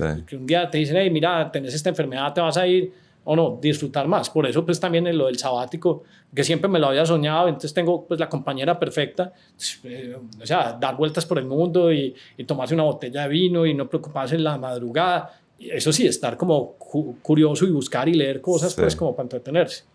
¿Llegaste a conocer a Paul Graham o no? ¿A quién? Paul Graham. No, porque cuando fui a hacer cuando estaba en ese proceso de las aceleradoras, Pero aplicaste a Y Combinator, ¿o no? no, apliqué a la otra, a 500 Startups, Sí. la de, ¿cómo es que se llama este me sigue y todavía me olvidó, pero hay uno, pues, uno gordito con gafitas, pues, Dave McClure. Ok. Pero, pues, o sea, lo que pasa es que el otro, este es más, ¿cómo te digo? Hay más hustle en 500 Startups. Es más, me acuerdo que iban a invertir, pero me terminé yendo por los de Texas. Ya. Porque Paul Graham tiene unos ensayos buenísimos. Uno de esos es sobre las ciudades. Y él dice que las ciudades mandan mensajes. Entonces, me acuerdo que decía Boston manda un mensaje como sea intelectual. Silicon Valley es como sea poderoso. Y Nueva York, por ejemplo, es como sea rico. Sí.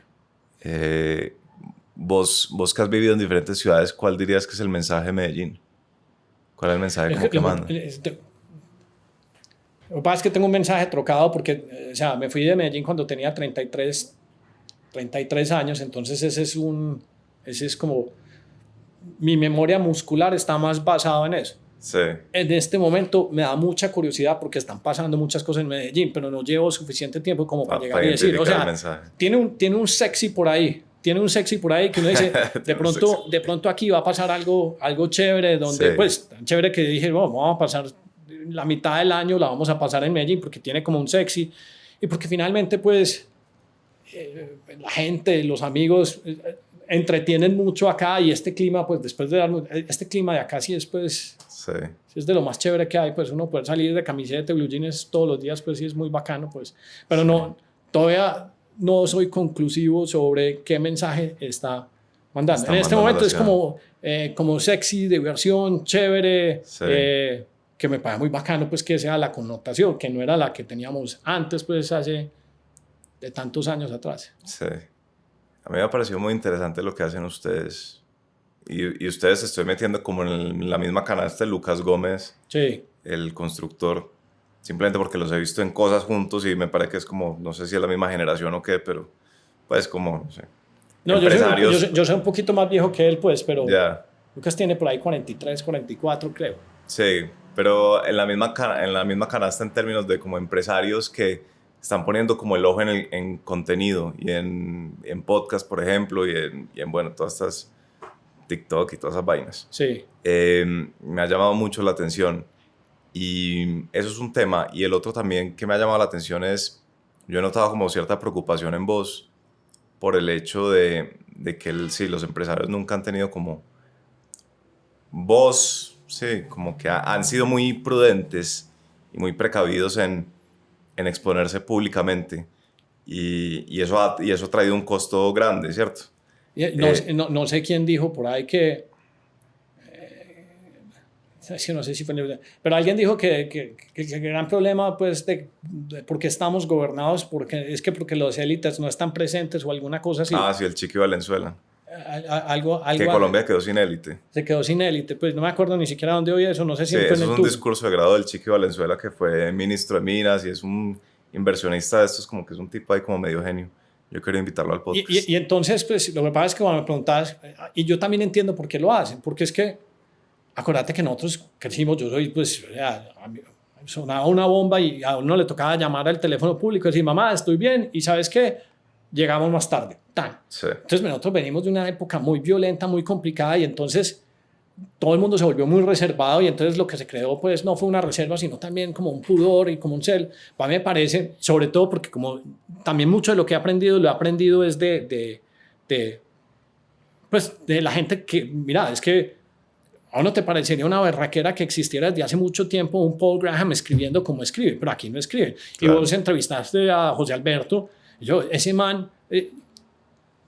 ¿Por qué tenemos los gobernantes tan imbéciles que están proponiendo? Y ahorita, porque nosotros deberíamos todos armar como una junta directiva y decir, vea, huevón, usted se retiró y sabemos que no quiere ser gobernador, pero usted es el que tiene que ser gobernador.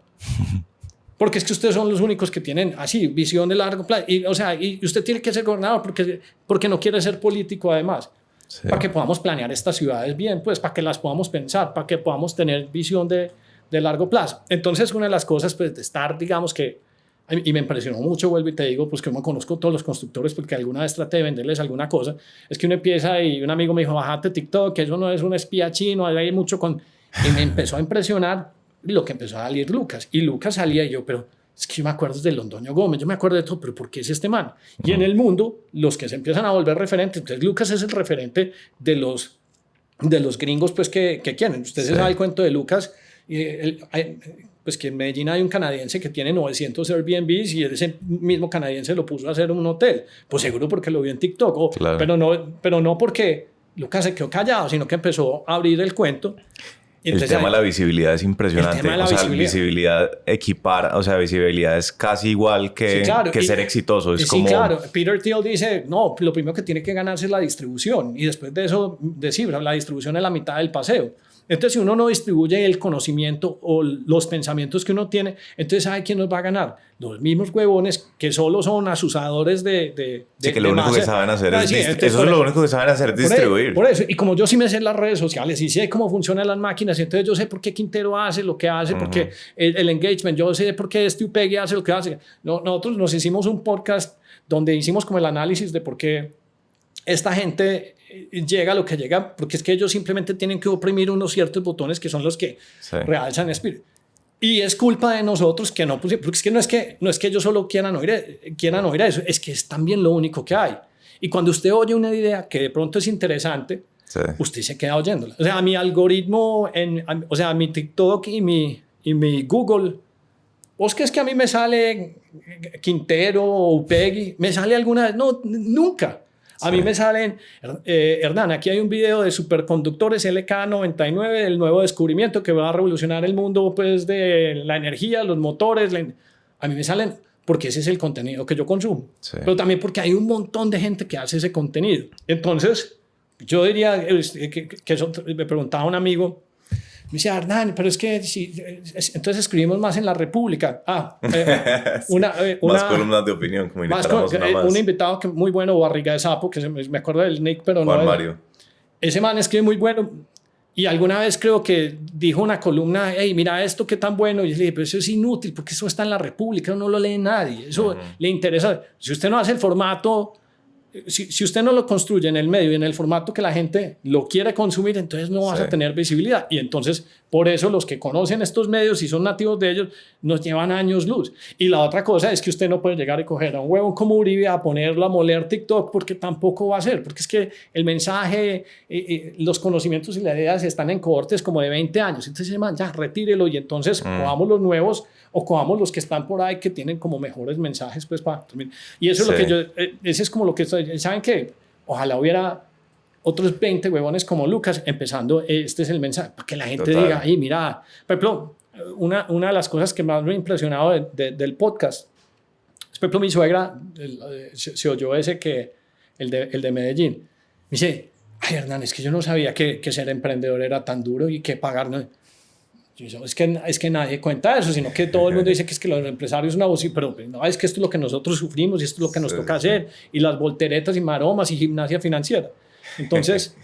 ¿Sabes, Hernán? Yo he intentado entusiasmar a mucha gente a hacer podcast, pues que es mi medio natural que yo conozco, y a gente que yo sé que sería, pero buenísimo, un hit absoluto.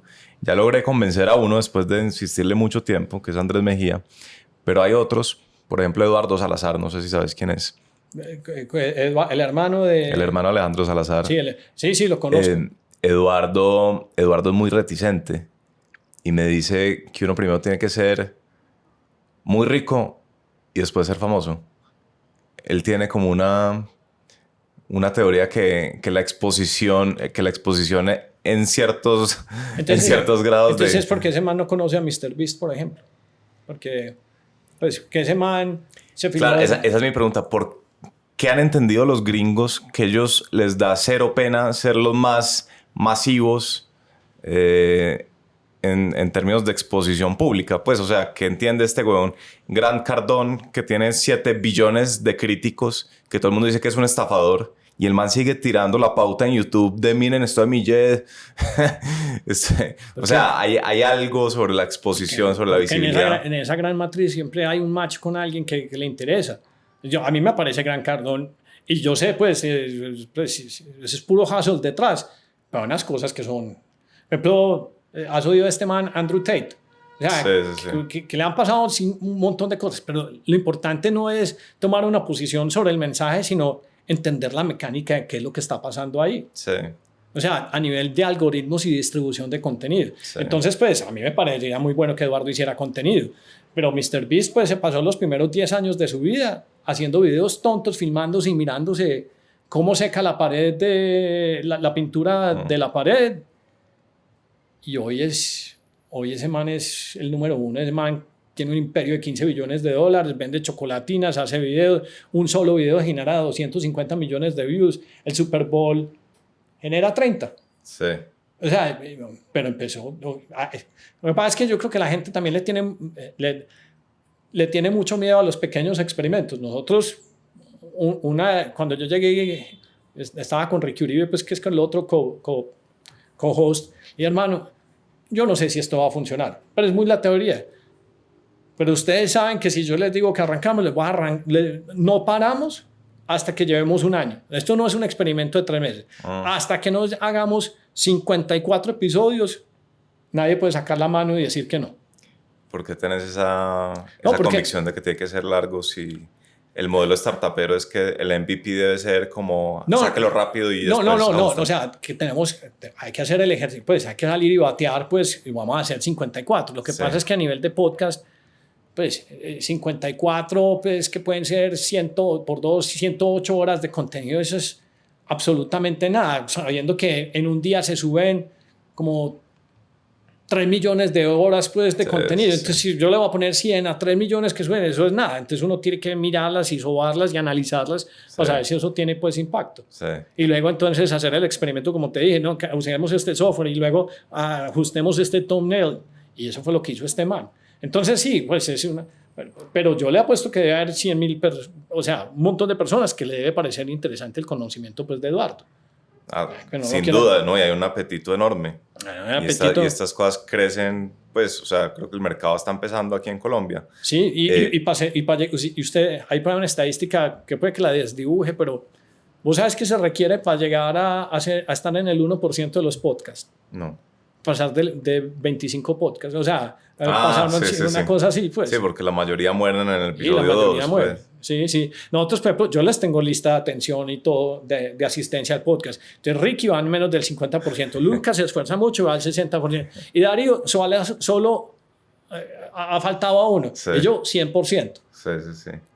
Hay que hacer. Eso es clave, esa constancia. Y mañana volvemos y salimos, y mañana tenemos otro podcast y grabamos. Mira, yo desde enero decidí que este podcast lleva 2 años, pero era muy inconstante. Y desde enero decidí que salía todos los miércoles, sagradamente. Y el cambio de eso es, pues, o sea, son 2 podcasts diferentes. No, y uno los ve. Yo no me acuerdo cuál fue el primero, fue David Escobar, o Saní, no sé, vos tenés uno que es el primero, pero no me acuerdo cuál es. Y uno les ve el tráfico como... Y yo creo que la otra cosa que es súper interesante es, aunque el tráfico puede que no sea explosivo, el que está suscrito, o sea, el 60% de tu tráfico en un video es los que ya están suscritos, que quiere decir que son los que les gusta. Lo que pasa es que la gente se demora como para contar sobre eso.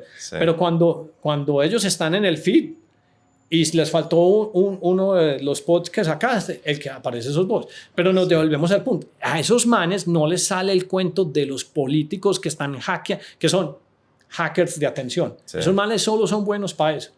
Dígame usted, ¿cuándo le ha oído a esos políticos que yo mencioné cualquier semblante de una idea? O sea, semblante de una idea. No, es que estoy pensando en esto. No, todo es Uribe es un huevón, Uribe es paraco, yo no sé qué. Es propaganda simple a lo nazi. Es como consígase un enemigo, que en el caso de los nazis eran los judíos. En el caso de aquí es Uribe o Santos. Pero entonces ya nos corresponde a personas, digo, como nosotros, porque me estoy atribuyendo eso, porque puede que la gente diga, no, el contenido mío es muy malo. Sí. elevar ese nivel, decir, Total. no, es que hay más gente pensando y haciendo. Bueno, No, y hay más sectores de la sociedad, no solo hay políticos y periodistas, ¿cierto? Que es como mi tesis. Pues mira, hay emprendedores, pero también hay gente que ha tenido servidores públicos súper valiosos. Sí, claro. Y también hay académicos y también hay, pues hay... Explícame, dame una razón válida por qué José Alberto Vélez no debería estar haciendo un podcast. Porque tiempo libre sí tiene. No tiene ninguna excusa el señor. Y tiene un montón de conocimiento. Impresionante. No, y lo bacano es, imagínatelo conversando con sus amigos. ¿Sí me entiendes? Pues que no sea solo José Alberto, sino que invite a Jonay Quien, al que le vendió la cementera en Texas. Sí, Bacanísimo. Claro. Sí, claro. A mí eso me encantaría. Y usted cree, y honestamente usted cree, coja el público, pues empecemos a hacer, pues, coja un grupo de personas que oigan a Quintero y a Upegui y a los otros. Sí. ¿Usted no cree que en ese grupo hay un set de individuos que les va a parecer interesante la de José Alberto? Sin duda. Y entonces, ¿cómo es más fácil cambiar el mensaje de estos manes si no es con manes que están transmitiendo buenos mensajes? O sea, pura propaganda, pero de la buena. Sí, es guerra de contenido, pero... Guerra de contenido, pero contenido con sustancia versus contenido... Sí, versus propaganda. Versus propaganda. Oiga, entonces el podcast de ustedes se llama 10 AM. Bueno, esa es otra historia. Entonces... Es un all-in. Criollo. Entonces, cuando estaba pues, en la pandemia, Sí. entonces a mí siempre me da curiosidad pues, los negocios digitales y toda la cosa. Y yo dije, ¿me voy a quedar yo con esto solo? Pues yo necesito como vomitar. Y entonces empecé a invitar como 3, 4 amigos pues, españoles y colombianos que viven en San Francisco. Está bueno, estás invirtiendo en esto. Y lo empecé a hacer no tanto por compartir, sino porque... Es como mi notepad. O sea, yo leo una noticia, saco una frasecita, todo lo comparto en el chat. En algún momento, el chat se me creció como a 50, 70 personas. Eso sí, muy curado, porque yo soy muy convencido de una limitación pues, de relacionamientos. ¿O sabes qué es el número de Dunbar? Al de que uno no puede conocer más de 150 personas. No. Uno sí puede conocer más de 150 no personas. Lo que pasa es que uno no... O sea, humanamente es imposible que podamos sostener relaciones con más de 150 individuos. Exacto.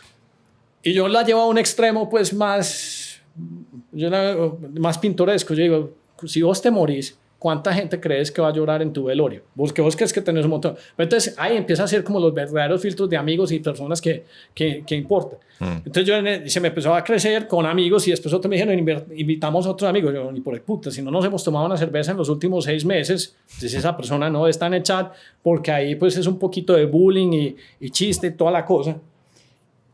Pero dije, no, pues esto de aquí del chat pues ya está cogiendo un nivel, ¿por qué no cogemos y empezamos pues a hacer una conversación sobre esto? Entonces, vamos Diego, Darío, Lucas y Ricky, hagamos como un resumen semanal. Se nos ha ido mucho como invitados, porque yo no, pues si yo conozco, pues no te parece muy bacano. Yo alguna vez le hice el pitch a Hernán Casar. Hernán Casar es el fundador de Mercado Libre. Hernán, ¿quieres estar en el podcast? Listo, Hernán. Y hablamos de startups. Entonces me parece como bacano, pues, por ejemplo, hoy estaba escribiendo, yo el mismo man que me invirtió, ese man trabajó en Slack, en el laboratorio de acelerador de partículas que queda en Palo Alto. Y yo necesito explicarme, pues, qué es esta vaina de estos nuevos superconductores. Entonces, como conversaciones de conocimiento un poquito más, sí, más como en la tecnología de los negocios para llevarlo ahí. Y lo puse 10 AM, no me habías preguntado eso, pero es que me gusta contarlo. Porque otro de los consejos que me han parecido súper chéveres, mi mamá se volvió a casar y se casó con un tipo que se llama Germán Sánchez. Y Germán Sánchez, pues, cuando estaba en la universidad era muy llave y se ha inventado un montón de compañías, pero un montón de compañías. O sea, se mantiene 93 años y todavía está inventándose compañías. Y me dijo algo así, pues, me dijo, mire Hernán, un tipo como usted, lo más importante en la vida, usted solo puede trabajar hasta las 10 de la mañana. De ahí para adelante tiene que solo pensar. Porque el retorno suyo va a estar pensando, no trabajando. Qué bueno. Entonces yo dije, 10 AM. Pues todo el mundo cree que es para levantarme tarde, pero es porque me gustó como esa explicación. El 10 AM, bacano. Pero ¿en qué momento deja de ser? Pues ¿por qué te vas por podcast y dejas el grupo de WhatsApp? No, el grupo de WhatsApp está. Pero ¿por qué te vas por podcast entonces? No, me gusta, es que pues, yo te digo, me gusta como hacer esa síntesis y porque me obliga como a investigar, a leer. Entonces, por ejemplo, cuando yo hago un resumen, en estos días he compartido mucho Palantir, pero entonces cuando yo voy a hablar en el podcast, entonces lo que ya he leído, pues lo tengo que construir una historia como para realmente pues convencerme y poderlo explicar en forma, porque no es fácil, explicar Palantir no es fácil. Pero yo entiendo Palantir por la historia que te conté de Nutec Solutions, porque Palantir empezó como una solución para capturar el fraude en PayPal y de ahí para adelante pues es una historia muy larga, por ejemplo. Sí. ¿Y escuchas All-In? O sea, ¿tiene algo de inspiración de All-In? Bueno, del All-In a dos... Conta qué es All-In. All-In es el podcast de dos billonarios y que empezaron a hablar de tecnología y como un resumen de la semana en un formato largo de 2 o 3 horas. A dos de esos les he hecho pitch. A Chamat le he echado el pitch pues en persona. No le gustó pues como... Pues sí me recibió, pero no le gustó como la idea. Sí. Y entonces... Pues eso no te duele. ¿Qué? No te duele. No me haya gustado. No, nada. Y después volví y le escribí para lo de la carne cultivada, no me paró bolas pues tampoco, pero no, cero estrés con eso. Y entonces pues en vez de leer uno titulares de artículos donde todo el mundo tiene una posición, es muy bueno entender en formato extenso cómo la gente empieza a sacar deducciones sobre tecnología, sobre compañías, sobre política. Yo empecé a oír el All-In y el que más me gustaba es Chamat, pero el que más me gusta ya es David Sachs. ¿Ah, sí? Sí, me gusta mucho como su posición y su visión política y lo que opina, por ejemplo, sobre la guerra de Ucrania. A mí me das una risa como le dice Taleb en Twitter, ¿has visto? Ah, sí, que Taleb. Le dice Tecnowatermed. Sí, Taleb es un tigre. Es un tigre, pero yo entrevisté uno muy bueno que se llama Joe McCann, que es un duro, pues, o sea, que está en cripto, está... El creador de Node.js tuvo oficina aquí en Ruta N. O sea, un man que ha hecho cosas. Dice, no, es que la gente inteligente como Taleb también se puede equivocar. Entonces, Taleb también hay cosas que no las ven y no hay problema, pues.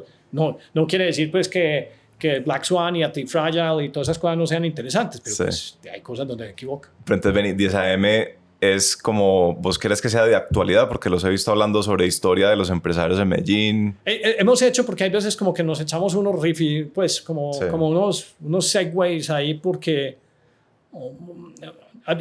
estos me dicen, no, pero ¿por qué vamos a hablar de Medellín? Bueno, porque yo soy de Medellín, a mí me gusta Medellín y me pagan una nota Medellín y entonces hablemos de Medellín.